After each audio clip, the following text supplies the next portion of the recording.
Well, welcome everybody. We're super excited today to have Melissa with us, who has a really interesting journey, and I can't wait to talk about it because she was a former corporate marketing executive, and she's now a go-to beauty and lifestyle expert in Hollywood. She's a licensed esthetician who also has a bachelor's pre-law and master's in business. Her beauty work has been featured globally on Bravo TV, Lifetime, OWN, VH1, BET. You've been in publications like Glamour Magazine, In Style, Brides, Essence. You're the founder of the GLAM agency, which is the premier multicultural talent management firm. And not only that, but you're also an author of Face Your Beauty. So welcome, Melissa. Thank you for having me. I appreciate that introduction. So when I was looking over your bio, how did all this come to life? Like how, I mean, you obviously have a master's in business, pre-law, and then now you're an expert in beauty and lifestyle in Hollywood. So how did that come about? Well, it started with beauty. 14 years old, picking up my first tube of lipstick. And if you look at my lips till today, I have not put it down. I chose beauty when I discovered how the power of color and how it made me feel. And so I wanted other people to feel that way. But while in high school at the same time, I realized that, there was an opportunity for me to attend beauty school on the weekends. So while in high school, I attended beauty school simultaneously. So I graduated with a diploma and graduated from beauty school at the same time at the age of 17. So that really, for me, was an opportunity. I went to a magnet high school. It was a vocational high school. So we had partnerships with other trade organizations in the city of Portland, Oregon. And one of them happened to be a beauty school. So I took full advantage of that. One of the things that I did not see at that time were successful. When you go to beauty school, as many of you know, the emphasis is on hair, not necessarily on makeup. But I was drawn more to makeup than I was hair. I didn't see a lot of successful makeup artists in my town. I saw many of them working, at the counters and in the malls, and I knew that there was something bigger for me. So I said, you know what, let me take my butt to college, because at least if I have an education, I have something to fall back on. So I applied to several colleges, and I ended up choosing to go to college in Nashville, Tennessee, to Fisk University. And so since I wasn't pursuing beauty, I'm like, what's the next best thing that I know how to do? Oh, I can argue well. Why don't I major in pre-law? Literally, it was just kind of like, okay, I know that I know that being a professional in general is going to be important for my future. So which route am I going to choose? And I chose to focus on the legal route. So I was a pre-law majoring in political science and public administration, but ironically, once I got to campus, there was an abandoned salon in the dorm that I ended up in, a dorm that I did not want to be in. So what did I do? I went to Walmart and dusted that abandoned salon off, and I was doing hair and makeup in that abandoned salon, which actually was a new renovated salon, while in college. So taking a full load in college, and then, doing makeup, for college students, charging like $5, $10, something crazy that I would never charge now. But, it was just something that I was passionate about. After college, moved to New York City, worked in corporate America. And then I decided it was important for me to get my MBA, because I knew that I wanted to excel. And I also wanted to make sure that I can maximize my potential financially. So I went to grad school while working full time and obtained my MBA, but always was doing beauty on the side. Weekends, you know how we are with our family and friends, weddings, holidays. So I was always hooking everyone up, and I just did it, because I truly loved beauty. Once I was burnt out with corporate America in 2012, I came right back to the thing that I started when I was 14. And so for me, it was a journey of discovery, but also really just following, my commitment to finishing what I started. I started college, I finished college. I started corporate America, I finished it. I reached, to me, at the pinnacle. I was an executive by the time I was done, and in my early 30s, I did a lot of great things. I started grad school, I finished grad school. So, but one thing I did not finish was my passion for beauty. So I stepped right back in it, and this is where it all began. it. I had the opportunity to interview you, Melissa, because of Jared Jackson Dean, listening to his podcast. And so I interviewed you for my podcast, Be Amazing. And it's called Be an Overcomer. So you have to go back and you have to listen to that podcast episode with Melissa Hibbert, because it's really, really awesome. And I want to talk for a minute about your book and why you wrote that book and what it's all about and why people need to read it. And I've been using it, Melissa, to use it to life coach a lot of my team members through the process, because they have gone through some similar things that you have. And so I just want to thank you, first of all, for writing that book and all of that. So talk a little bit about your book and why people need to get it. Thank you. Thank you so much for sharing my book and mentioning it. So my book, Face Your Beauty, is truly, for me, it was a work that I needed to do at that time, 2 years ago, when I decided that it was time to write it. When I thought about writing my first book as a beauty professional, naturally, I think the expectation was, okay, is it going to be about, how to do makeup, or what are the trends, or, what did I discover as a beauty professional? But the interesting thing for me, as a beauty professional, having so many women in my chair and sharing my life with women beyond the brush, what I learned is that there are so many stories and our experiences that are within us that really shape who we are. And a lot of those experiences also have an impact on how we see ourselves. So my idea about Face Your Beauty is, I wanted an opportunity for us to see ourselves for who we truly are, in spite of what we've gone through. And much of what we see of ourselves is from the inside out.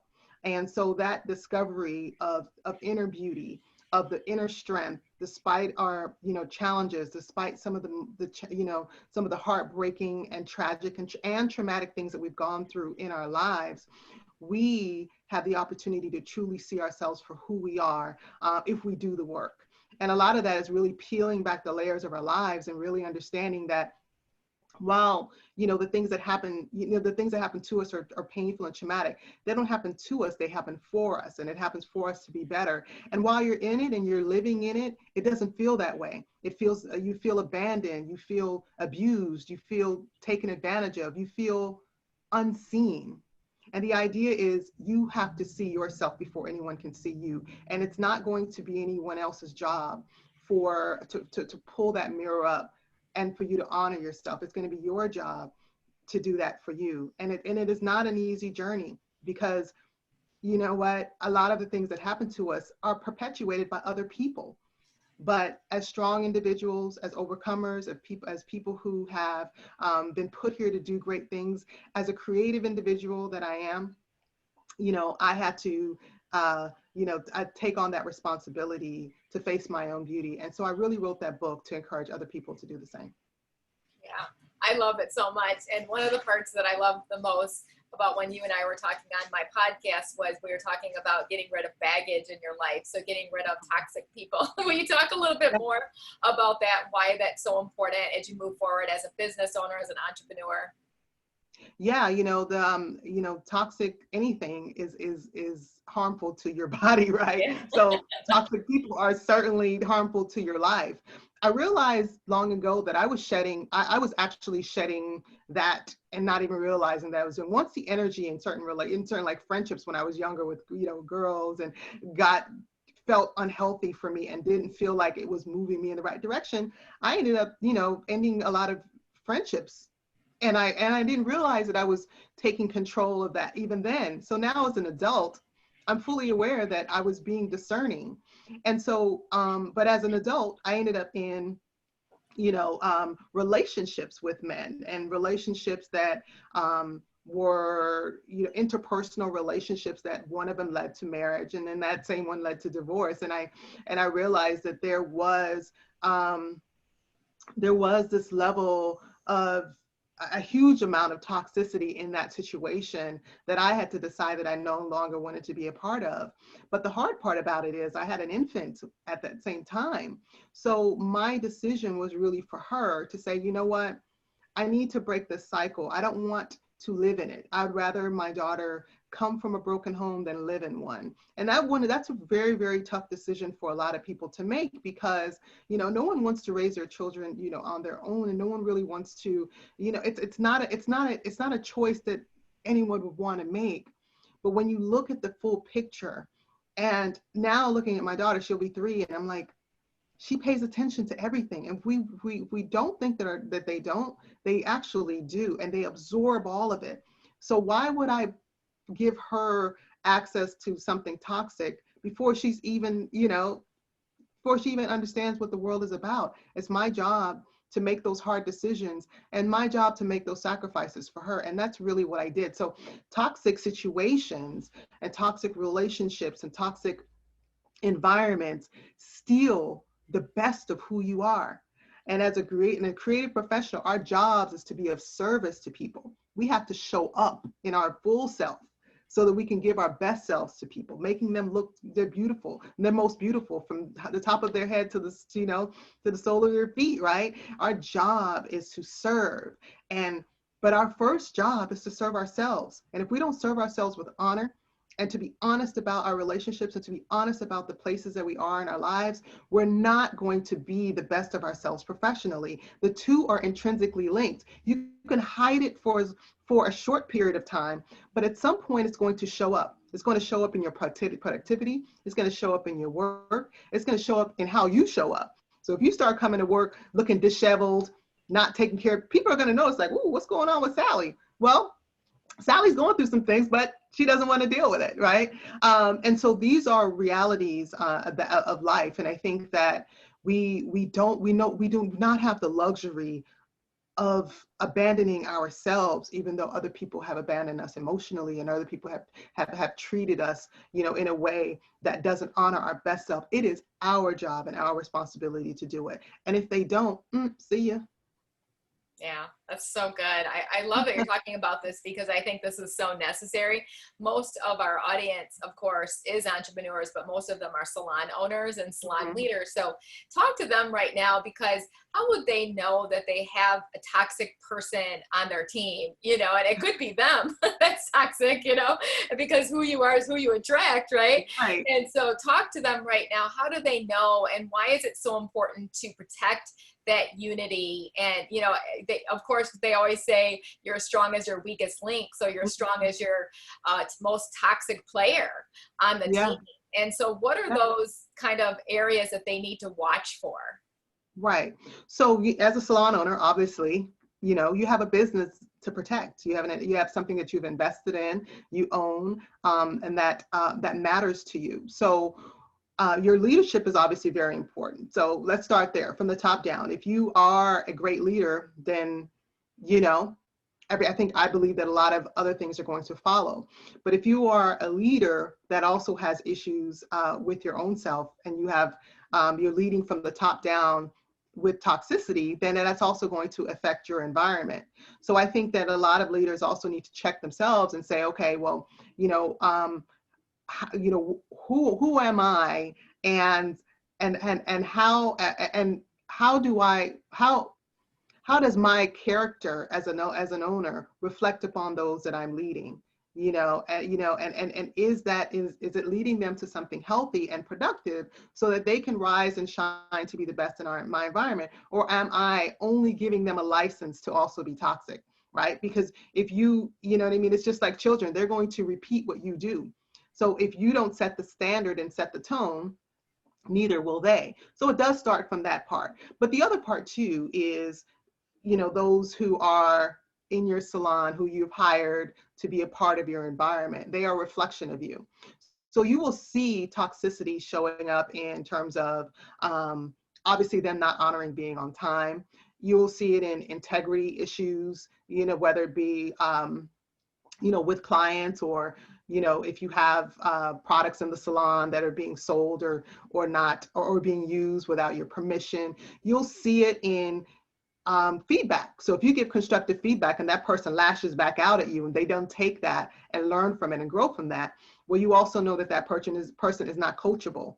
If that person disrespects you in front of other people, you've got a toxic person on your hand. If they're not willing to pull you aside and give you the respect and the honor that you deserve as a salon owner, to have a conversation with you prior to the doors opening or after the doors close, then you have a toxic person on your hands.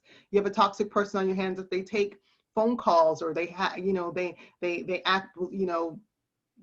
uncouth in your environment while they're working with clients. You have a toxic person who treats a client less than than a client deserves. A client walks in, the customer service is paramount in our industry and in any industry. But in the service industry, when you're up close and personal with individuals and clients, our duty is they're there for to take a break from the world, to be pampered, to be treated, in a way. And if your employees are not honoring that and giving them the best of that experience, then you've got a toxic person. You've got a toxic person if they invite people from the outside and into your environment, and they don't respect protocol. So there are a lot of ways. If you have standards and if you have rules and if you have a way, you have a toxic person. If you're saying, hey, you know what, we wear all black, or we wear smocks, or you have a uniform, and they decide that they want to come in and do their own thing. Well, therein lies a toxic person. So there's a lot of ways. At the end of the day, if you have a boundary and it is crossed, and it is repeatedly crossed by people who are basically subordinate to you, then you have a huge problem. And if you do not Oprah always says, it starts out as a rock, a little pebble rather, but it'll get to a rock and it'll get to a boulder. And once it's at that boulder, that's on you, because you had the opportunity to, kind of flick it away while it was just a little pebble. Because, but once you allow that person to continue to be without checking them, then it compounds the issue. And then it gives other people the license to do the same. I know in my environment, I don't own a salon, but I own rooms, meaning I own GLAM rooms on production sets, because I'm the department head of a lot of my TV shows. And so if I set a protocol, everyone knows they have to wear all black. All the women know you have to have full hair and makeup done and red lipstick, because that's just how we present ourselves as a cohesive unit. All the men, you can't wear, skirts higher than your knee. You can't wear leggings with holes in them. There's just you can't wear open-toed shoes. There's just certain things that I set. And if you decide that you want to defy that, and you want to come into that environment that I have worked really, really hard, and a reputation that I've set to run this show behind the scenes, you're going home. That just means we just have to double up and work a little harder with less team. But I'd rather take the risk of sending that person home and getting them out of there, because you only get one shot. And, particularly in production, particularly as a person of color. And I can't take those chances of having someone who doesn't respect me and how I run the show to come in and dishonor that and then make me look crazy. I can't afford to do that. Yeah. That's really powerful what you said. And, Sean and I, we teach a 6-month course, Next Level Salon Leadership, and we spend an entire month just on fixing your communication. And it's really based on your written standards. And we always, let our salon owners know that it's not a standard if it's not written down. You can't hold someone responsible for something that's not in writing. Exactly. So you put it in writing and have them sign it, and then and have it reinforced somewhere in your salon. These are code of conducts. This is these are things that this is how we govern our environments, and that's really important. So good. I love it. So talk to us and talk to the salon leaders, because I coach many of them, and many of our salon leaders in our salons will say, oh my gosh, I get so nervous about holding people accountable, especially people that have been in the business longer than me.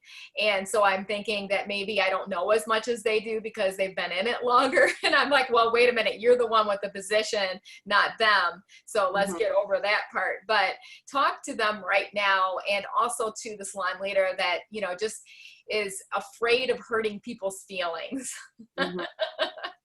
Well, the truth of the matter is you can't be. You are a salon owner for a reason. So that means you are a boss, BOSS. So if someone has been in the business longer than you and have done more than you, they are not the boss, because they are in your environment. So I think that we have to also see ourselves bigger, right? So there's an opportunity for that salon owner who fears to have a little bit more confidence and have a little bit more faith that they are bigger than what they believe, that they are. So in terms of being able to fear in communicating or setting that tone, you're only going to set yourself up for failure if you fear being a leader, because leaders do have to make tough decisions. Leaders do have to, make tough rules, and leaders do have to hold individuals in their environments accountable. It's a tough job. It's not everyone may not be built for it, but if you're taking on that role, then you have a responsibility. If you can't do it, hire somebody that will. But what you don't want to do is leave. So you want to maybe hire a salon manager or a consultant who can come in and whip everyone in shape. I don't know if you guys ever watched Tabitha Coffey's show back in the day. Love her. Oh my God, that's my girl. I love her. But that's really what it takes, because people will run you if you allow them to. And if you give them the room and to do it, and if they feel that you fear them, that's when they'll take even more advantage of you. If they feel that you fear them because, wow, she's the best hairstylist, if I lose her, then I lose a certain percentage of my business because she brings in X amount. Well, guess what? She's also going to cost you maybe your whole business, because now you've surrounded your whole energy around trying to protect this one individual when you've abandoned the other 4 that are doing very good for you. They may not have the volume, they may not have as many customers, but maybe they can't. Guess why? Because you're not giving them that energy. See, energy flows where energy goes. And so you have to realize that sometimes that toxic person may look productive on the numbers, right? The cha-ching, cha-ching, okay, you can see that they're bringing in a certain amount of revenue, but they're also maybe causing you a certain amount of pain. And guess what? Your peace is priceless. And there are, a lot of great people out there. And I would be mindful about where you are you're sharing a lot of that energy, particularly for a person who you may fear communicating with. It's going to compound itself and cost you more in the end. Yeah, so good. I love when you're saying if they feel that you fear them, they're going to take more advantage of that. Talk about what that really looks like, and maybe you have a personal story with that, or that you've seen someone do that. I know that I have, failed in that area many times, a fear of holding someone accountable, a fear of repercussions, as well. So coach that person right now, how they can build their confidence and get rid of that fear. And what would that look like? Well, the thing is, I've never had that experience because I do not fear being assertive. And I've been mentored by and coached, but also you have to remember, I come from a corporate background where we're very, very disciplined, and we have a tremendous amount of accountability. And that's one of the things that I can say about coming into the beauty industry and coming with my background of such a structured and corporate environment. I work for some of the biggest brands in the world, and so a lot of that comes with a lot of a huge level of accountability to people on high levels, multi-million-dollar accounts, billionaire owners, those kinds of things. So I had a level of discipline, but also a level of assertiveness. I learned a lot because, unfortunately, in corporate America, a lot of those C-suites those seats are held by men. Men run business differently than women. So I was able to glean a lot of what it takes from a leadership standpoint from how men run the show. But I also appreciated too how women leaned in when they have learned that they also have the same amount of power at the table. So I've kind of had a good balance of both. And so as a woman in this industry, what I believe is that the assertiveness that we need to have, the confidence that we need to have to run the show, to run our environments, to run our business is incredibly important. But if you ask for help, it does not mean that you're any less confident, right? So if let's just say you are not capable of running the operations of your business or running aspects of your business that require, you to deal with the human resources aspects of your business, let's just say that. A lot of that stuff can be outsourced, right? You have to decide how much of it you can handle and then how much you need to outsource. But what you don't do is abandon it. What you don't do is ignore it. What you don't do is pretend like it does not exist, because it will, like I said, it will affect you eventually. Nothing ever goes away. Why? Because we're in those environments, what, 5-6 days a week, depending on, how you run your salon. That's a lot of time. And so everyone is in there, like, in those close environments, doing the work under your purview. You don't want to miss anything, and you certainly don't want to let anything slip through the cracks, because again, it does come back on you. So I say that there is an opportunity to continue to develop yourself. Just because you're an owner doesn't mean that you know it all. Just because you're an owner does not mean that you are infallible. You are human as well. There could be some things that you need to work on. I'm a firm believer in personal development. One of the greatest things that I was able to do during this quarantine is immerse myself in a lot of personal development, online courses from Tony Robbins to, you know what I mean? Like, all of those things, because I really believe that we continue to grow. We continue to become better. If nothing else, sitting at home under this quarantine allows us to really see ourselves for who we are, what we're made of, and it has stripped us all down.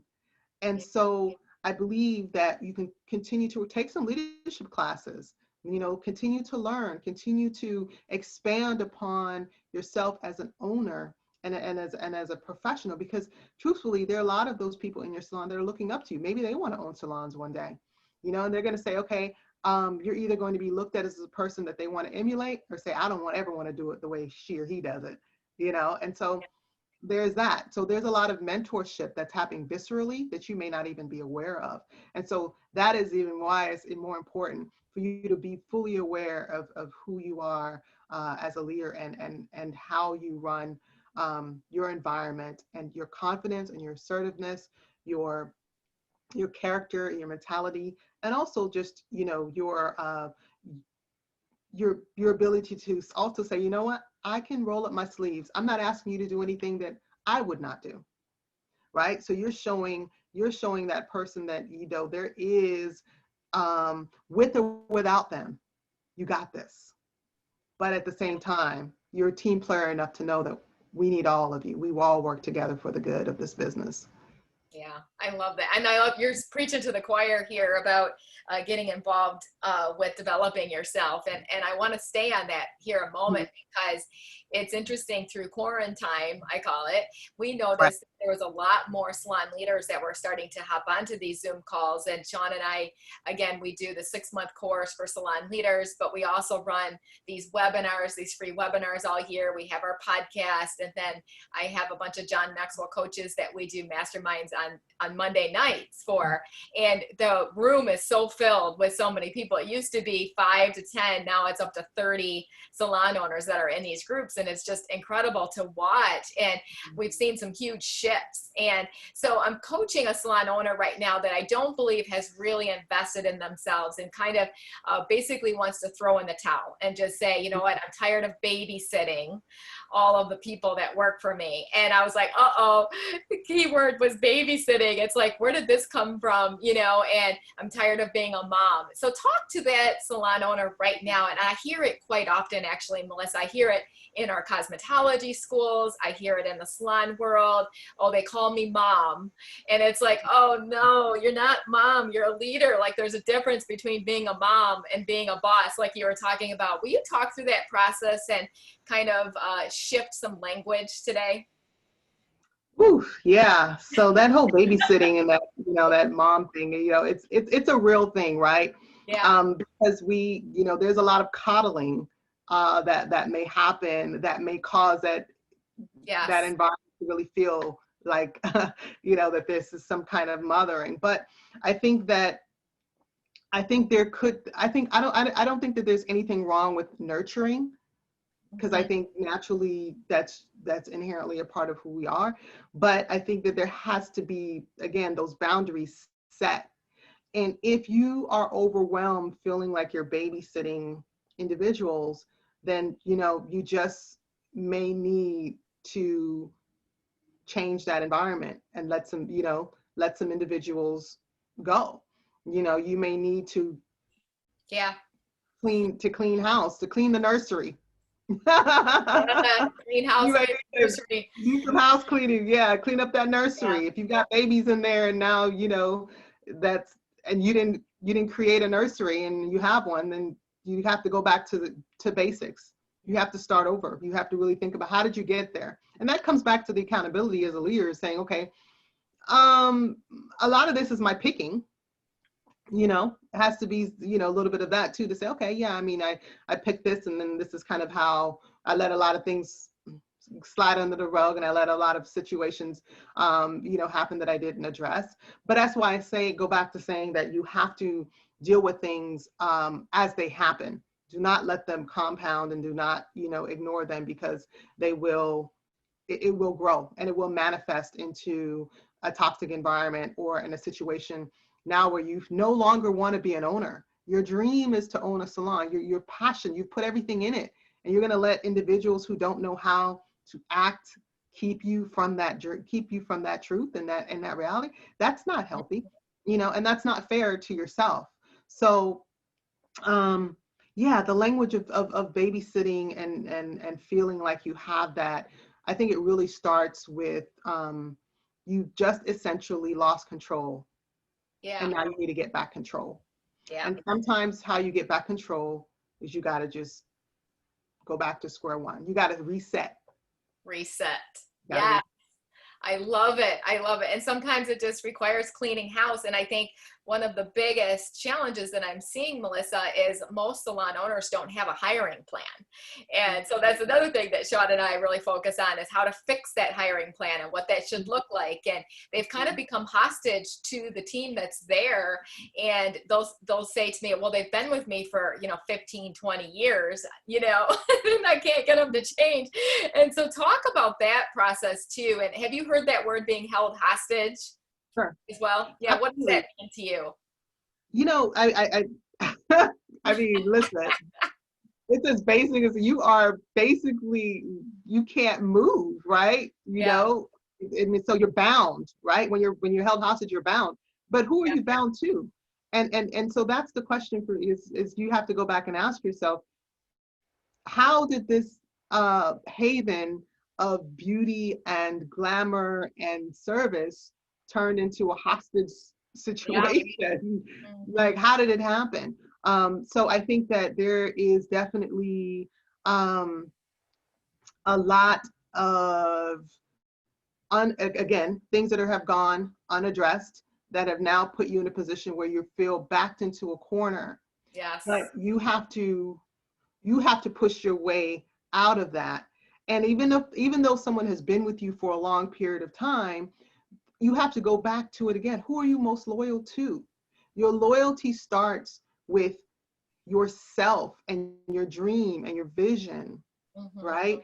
And then being able to set the tone in your environment so that you can work in harmony. Oftentimes, some people have ran their course in your life. Some people can run their course in your business too. You have to learn when it's time to pivot. And sometimes that pivot is going to come from the people, that may have been with you the longest. That could be a part of your Achilles heel, because you cannot change anyone. And if they have not grown, if the best employees, I believe, are the ones that you're seeing making those investments in themselves. The ones that are saying, you know what, I'm going to take a day off because I'm going to take a cutting course. I'm going to take a day off because I'm going to take a color course. I'm going to take a day off because I'm going to take a finance. Like, these are the people that are investing in themselves. They have more to invest in you and in your business. The people who are just there to show up and suck the life out of they're unhappy in their own personal lives, and therefore they're going to make your environment hell, is not the people. Even if they've been there for a long time with you, it's time they have ran their course, and that can happen. Yeah, we call them energy vampires. Absolutely. The energy vampires are real. And every day you feel it, but you feel so loyal to this person because they've been with you so long. It does not mean that you have to end that relationship in a bad way. You could end it amicably with a great conversation about why it has to end. People will respect you more when you're honest with them, But as a leader, you also do have to make those long decisions, those tough decisions. You don't want to run yourself and your business in the ground because you can't have a hard conversation. Communication is the only way. And sometimes those communications are going to be tough ones to have. And hopefully as you move forward, you'll have less and less of those tough communications, but you can't face it. I mean, if you don't face it, you're doomed to repeat it. Yeah, so good. Oh my gosh. Okay, so I want to talk about pivot, because I love that you mentioned pivot. So how have you pivoted in your business in 2020? What changes have you made? And then I also want to dig a little deeper as far as how can people get to your position? What do they need to do to become a Melissa Hibbert? Well, there's only one me. So that will never happen. Very true. There's only one you and one you. But so my pivot was, for me, the first few months of this quarantine, I'll use your word, was very, very much about resting. And I think all of us at the end of the day can appreciate that. As painful as it may be, I know we all want to continue to work, but you can say, you know what? I've got a little bit more rest than I have had in a very long time. I know that was my truth. But then the reality is, things then started around May, things then started to pick back up, and there were a lot more things happening on social media, virtually, and all those things. But I had to think about professionally, because now I'm in the point where I have a toddler and I'm thinking about, okay, if I'm never able to touch someone again face to face, because we didn't know what this was going to be and what was going to happen. What am I going to now do how am I going to make a living? I did not panic, only because I knew, because of my corporate background, that I would have that option. But at the end of the day, I've been out of corporate America for years. So that would be a very challenging thing for me. One of the things I did in December, around November, I wrote a personal business plan. And I don't know what prompted me to do that, but typically at the beginning of the new year, what I try to do, instead of New Year's resolutions, I try to find a way that I commit something to myself. And last year, I was like, you know what? I need a personal business plan that really looks at my values and looks at what I can bring, what I bring to the table, look at all my strengths and all my weaknesses. You know how we all create business plans? I did that. I flipped that on its head, and I created that personally. So I looked at my own self as a brand, Melissa's strengths, Melissa's weakness, Melissa's, competitive analysis, all those things that you would normally do for business. I did it for myself. And I did that in December, and I don't know why I did it, but I did it. So I ended up revisiting that. And I looked at it and I said, based on what's happening in the industry right now, I think the greatest value that I can, and I really thought, okay, should I come up with a product? Everyone is creating a product right now. This is a perfect time to create a product, why not? And I said, you know what? There's so many products out there. I'm not ready yet. What I do know is there may be a lot of product, but there are also a lot of products that need improvement. How can I be a part of that solution? So one of the things that was coming up a lot during this time was inclusiveness. And so lots of conversation around brand inclusivity and product inclusivity, particularly with women of color. So I inserted myself in that conversation, and I inserted myself in a way. I sent my personal business plan. I sent my profile to a few brands that I had already been working with. And I told them, hey, you know what? Here's how I think that I can add value. So what that turned out to be was an opportunity for me to pivot into brand consulting. So I'm now a consultant for several beauty brands, helping them to develop products that are more inclusive. So I'm literally in the lab with these brands. I'm working with the marketing team on these brands, even down to naming products. So so using my corporate and my professional and my MBA background, doing a lot of research and analysis on product and product development, as well as beauty marketing. And so that has really been a great pivot for me, because it allows me to marry both worlds together in such a unique way and add and provide a solution. I think the best thing that you can do when you're thinking about pivot is, what problem are you going to solve? How are you going to improve upon something that is existing, or what problem can you solve, and how do you want to do it? Do you want to do it as an entrepreneur, or do you think that there's a brand out there that you can do it? Is there a hair care brand out there that you're thinking, wow, you know what, I use this in my salon every year, every day. And while I love it, there's something that could, you know, they could do. You send that point of view over to the director of marketing for that brand. And maybe, yeah, maybe your insights and your expertise and that knowledge, since you have been using that product every day on various clients, different ages, different, you know, races, different hair textures, that insight is so valuable because you are literally touching and using it every single day. And so now as an expert, as a hair care expert, and that's how we have to look at ourselves too. You have to look at yourself as an expert. You have to look at yourself as someone who has a vast amount of knowledge in this beauty space. The reason is because if people are paying you for something that they don't know how to do, they see value in you. If you're using a product from a brand that you're using to service your clients, well, you have expert information for that brand that they don't know because you have hands-on application. So as a beauty person who works on the face primarily, I used that level of insight and that level of sensibility to empower the brands that I work with in a way that they hadn't thought about before. And it unlocked a tremendous amount of business for me that I may not even have to go back to working on faces because my business is growing so well with these brands. Oh my gosh, that's so exciting. I hear so often, so many people, my future professionals in particular, they're always say, I want to create my own brand. I want my own brand. And I've met many celebrity artists like yourself that have tried to create their own brand. And they even have a big name in the industry, but it's just in the industry. So not in the customer base, right? And so I love the fact that you have, you know, decided to align yourself with other brands and to add value to them. Like, how smart is that? And I've always said, if you want to go fast, go alone.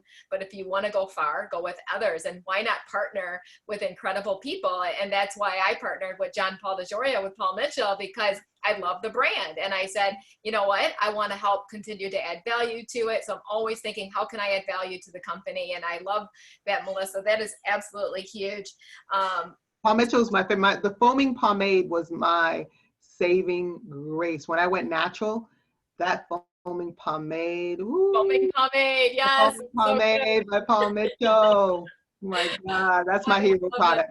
Yes. Yes, and I know that they're working with a team of professionals right now to even enhance their line so that it can fit all texture types as well too, Melissa. So I know they've realized and made the decision to say, hey, we haven't done enough. We need to do more. So 2020 was really, really huge for us in so many aspects to switch and change a lot of ways that we do business as well. Yeah, a lot of Paul Mitchell's ingredients, for instance, the tea tree shampoo, which is also a hero product of mine that I use back in, you know, the early 2000s before natural hair became a thing. Paul Mitchell already had that on the marketplace, you know. So these are like all these ingredients now are like some of the top ingredients in natural hair products. So it's just really a lot of these brands, what they didn't realize, it's about positioning.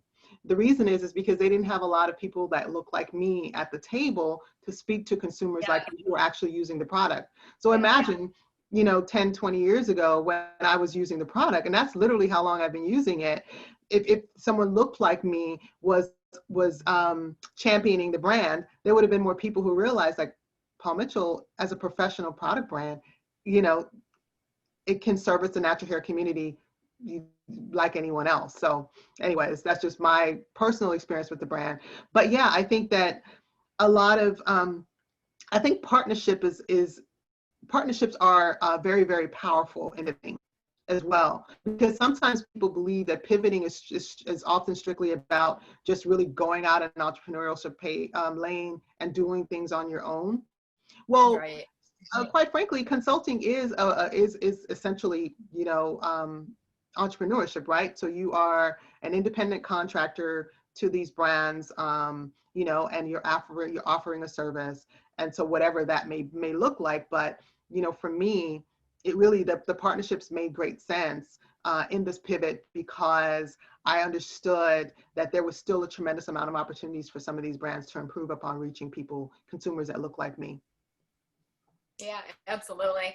What have you seen for the future for the salon industry? I know we have a lot of salon owners asking, how do I revamp my salon business, because they have a lot of clients that are afraid to come back in on a continual basis. And so what is it that they can do to pivot in their salon business, and what advice would you give them? Man, my heart goes out to just our industry in general. It's really been a challenge. And to be honest with you, one of the things that was a big part of my business during the first 3 months of quarantine was doing virtual makeovers and doing virtual sessions with professional women who are normally in the boardroom, who are normally having these meetings, are now on Zoom. And they're like, I need to learn how to master my own makeup. So I created this virtual makeup tutorial called Master Your Makeup, and I charged a couple $100, and I took them through how to do, their own makeup for just kind of every day to get Zoom ready. I helped them to shop for their own products. I sent them all these links. Here's where you purchase. I actually created an Amazon profile store. So all of the links I can then also be able to get an affiliate for that as well. But one of the things, and since I'm not a hair person, and these are professional women, these are corporate women who work for some, in very, very prestigious positions, who are now have to be Zoom ready every day. They don't have the luxury of just jumping on in a t-shirt, right? But these are the same women that also need hair services and really thinking about, what do I do with my hair? So the number one category during quarantine was hair color and deep conditioning and wigs and extensions. Like, these are the things that I was reading statistically in the Salon magazine about what consumer women were looking for. When I talked to a lot of my customers, one of the things that they felt was that the salon owners, or the salons that they were going to, they weren't prepared to help them to pivot. They did not prepare kits. They didn't prepare educational elements. They just abandoned them. This is a lot of what I was hearing from the women. And I think we all had to calibrate, right? So I get it. But I think what they're saying is, if I was normally coming to you every weekend to get my hair done, that's a part of my lifestyle that I was used to. And now I can't even reach you, and it's quarantine. I understand maybe the first month or so, we're all trying to figure it out, but literally you have nothing to offer me. So I now have to go on Walmart or Target or some of these places to figure out how to buy hair. Do you know how many people's hair were ruined during this time? I know. Burnt out, dry, from over dyeing, over coloring, over perming, over cutting. Like, you've got these people who relied on us every week. Now they're trying to figure it out themselves. They had no idea what they were up for. So one of the things that I feel that going forward in the future is, you have to be able to find your strategy wherever you are, in whatever hometown you are, to service your clients on demand, and local delivery, local services. You have to Uber your business. You have to Uber, you know what I mean? And that kind of mindset. That.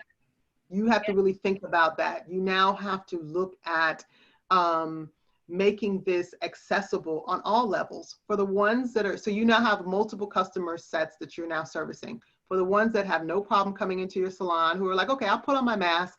I understand, I respect social distancing and physical distancing. I'll do what I need to do. Then you have the ones that are like, I am not stepping nowhere in anyone's. So that's a new customer for you. Yeah. You can't abandon her because she does no longer fit your business model. You have to change your business model to now be not the new normal, but the now normal business model. What is the now normal business model for your salon? That means and then you have a third customer. You have the one that wants to constantly learn how to do something better virtually. Yeah. So she's going to be the one to say, you know what? I see there's this new thing, called ombreing, or there's this new trend, or there's this, I really want to think about how to do something different. And I'd love to learn how to do it. If you're not offering virtual classes, you're not in the game. If you're not offering on-demand services like Ubering your business, you're not in the game. And if you're not figuring out how to upsell your clients with something in your salon right now, then you're not servicing them. What I mean by that is, how are you? Yes, there was a time where our backstock would be shampoo and conditioners or products and things like that. Well, now guess what? Do you have hand sanitizer for purchasing? Do you have, bulk PPE products for purchasing? Do you have kits that you can purchase while you have them? You don't want to sell them a kit when they get home. You want to sell it to them when they leave, right? And it's not to say, wow, I'm going to lose them because they now can do it themselves. Most women would prefer not to do it themselves. Why? Because coming to the salon is a form of pampering. Those who are going to come to the salon are going to continue to come to the salon. Yeah. But women like to know, or, and I'm not saying that everyone, are there barbers on here too, or is this just? You have some barbers, Okay. barber owners as well. Okay, Yeah. so I don't want to just focus on women as customers, but I'm saying that, you also, if you have a customer in your chair, you have an opportunity to give them something of value. So this is the kit. This is the kit. We're in a kit culture. Package something together.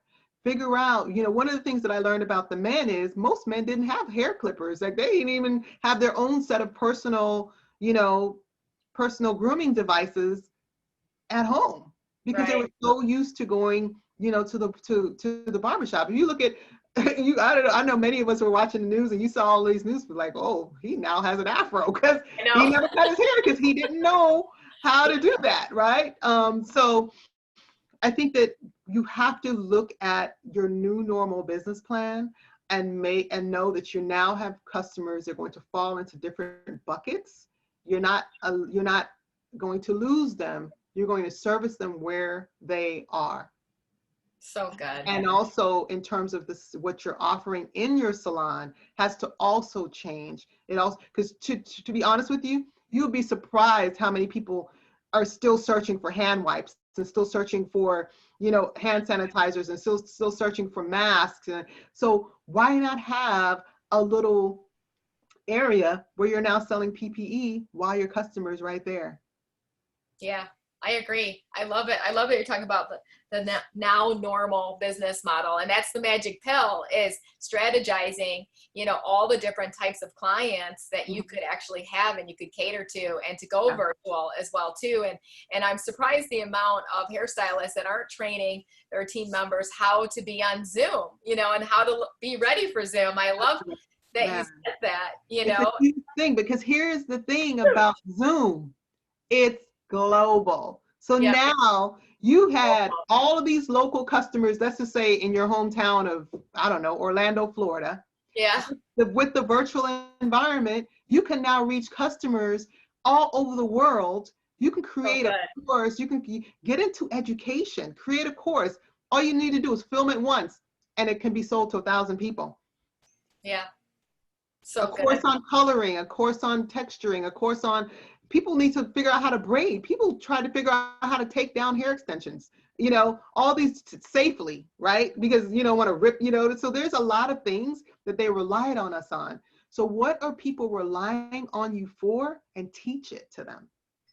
Oh, wow. So therefore, when you have these online courses, because of the way the digital space works, if someone is Googling how to color gray hair, you come up. You could be in Orlando, Florida, and you just got a purchase from someone in New York City, in Portland, Oregon, in Idaho, wherever, right? Because the digital space is democratizes everything. So there's so much money being left on the table because we're unwilling to recognize now where we are. Yeah, there's so many people complaining they want things back the way it was. Well, it's not happening. So celebrate it and get excited about the opportunities that you have in the future. What's next for you, Melissa, and how can people get a hold of you? And then I know Sean's going to have the last question to ask you before we close today. Thank you, Melissa, for being on today. Oh, you're welcome. what's next for me? I'm going to continue to build on my partnerships with these brands. I have a few products that are going to be coming out soon with one of the brands that I'm working with, which I'm super excited about because, you know, I was able to contribute and collaborate on expanding a color range for a particular product for a really, you know, well-known brand. And so to see my stamp on something coming out is really exciting. So I'm looking forward to what's going to happen there. But I'm definitely, you know, still planning to write my second book. My second book is definitely going to be more of a business book and a self-empowerment book, you know, for entrepreneurs. So I'm excited, you know, I'm excited about that. But I am really squarely focused on continuing to build my brand and making my name synonymous with beauty. And so I'm using every gift and every talent that I have to continue to do that. Outstanding. I love it. And how do we get a hold of you? I know you're on Instagram. It's under Melissa Hibbert, correct? Yeah. Yeah, so once you go to Instagram, I'm there. I'm everywhere at Melissa Hibbert, but Instagram, you can you have access to my link and to reach me anywhere. Perfect. I love that. Well, thank you so much. We've talked about so many great things. We've talked about confidence, assertiveness, what makes a great leader, the power of your energy and cutting those toxic people out. And I love that you said you have to Uber your business. And, you know, I love that you started this with, you finish everything that you start. Mm-hmm. I think that's such a powerful message. What advice would you give a student fresh out of cosmetology school that wants to kind of go down the same path as you, get into the entertainment industry, become a brand expert and become known in this industry as like a leading person? What advice would you give, since you've had so many different avenues that have brought you to the success that you have today?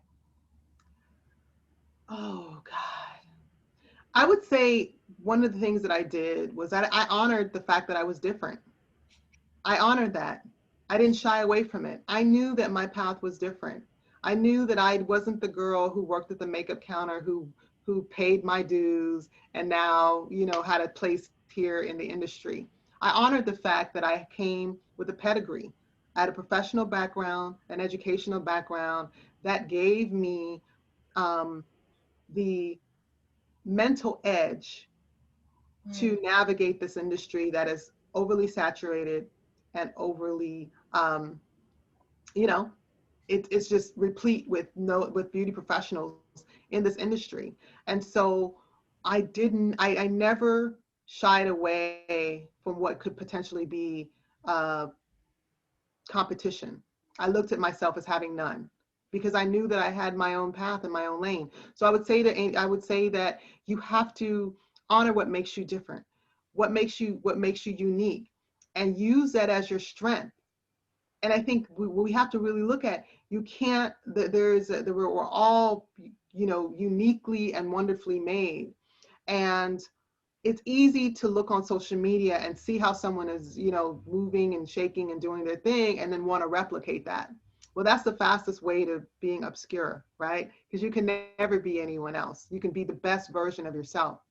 So package your strength and your gifts and your uniqueness in a way that's what's going to make you stand out.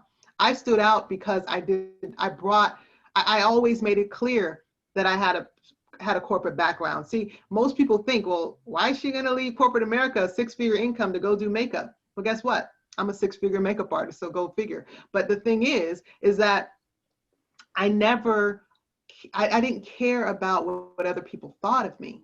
What mattered to me is how I thought of me.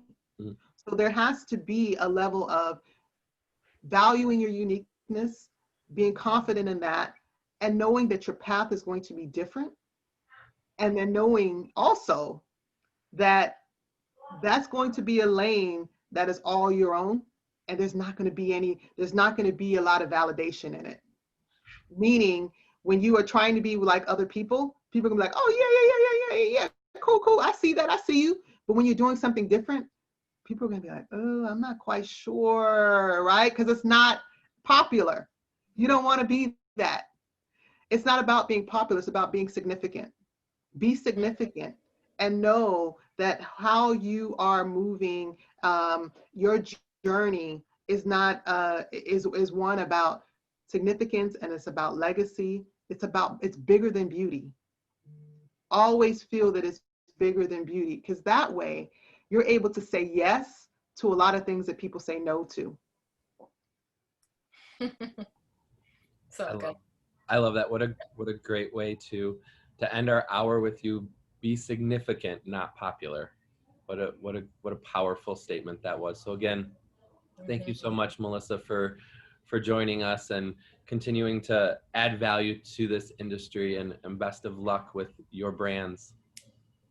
Thank you so much. It was a pleasure. I appreciate you both having me here. I love spending my morning with you. Oh, I love you, Melissa. You're so amazing. I can't wait to meet you in person and give you a hug when you're allowed to. Yes, indeed. It will happen. Yes, it will happen. Take care. Thanks, everyone, for joining us today. Bye-bye. Bye.